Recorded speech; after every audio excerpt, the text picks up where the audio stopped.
'Twas the night before Christmas, when all through the tube not a creature was stirring, not even a noob. The Pokeys were sleeping as sound as a bear in hopes that St. Nicholas soon would be there. The users were nestled all snug in their beds, while visions of subscribers danced in their heads, and Selena in her scarf and I in my cap had just settled our brains for a long winter's nap. When out on the channel there rose such a clatter, I sprang from the bed to see what was the matter. Up to the page I browsed like a flash, clicked open the browser in a mad dash.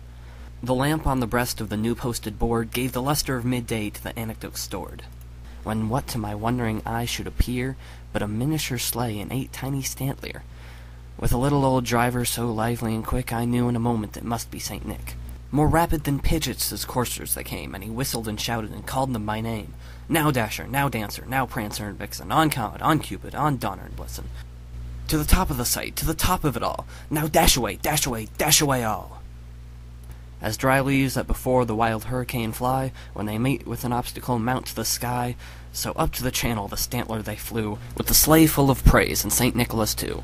And then in a twinkling I heard on the roof the prancing and pawing of each little hoof. And as I drew in my head and was turning around, onto the channel St. Nicholas came with a bound. He was dressed in all fur from his head to his foot, and his clothes were all brilliant despite all the soot. A bundle of videos he had flung on his back, and he looked like a peddler just opening his pack. His effects, how they twinkled, his tone, how merry. His cheeks were like roses, his nose like a cherry. He pulled out a video all tied in a bow. The preview I saw was as white as the snow. The stump of a pipe he held tight in his teeth, and the smoke had encircled his head like a wreath. He had a broad face and a round little belly that shook when he laughed like a bowl full of jelly. He was chubby and plump, a right jolly old elf, and I laughed when I saw him, in spite of myself. A wink of his eye and a twist of his head soon gave me to know I had nothing to dread.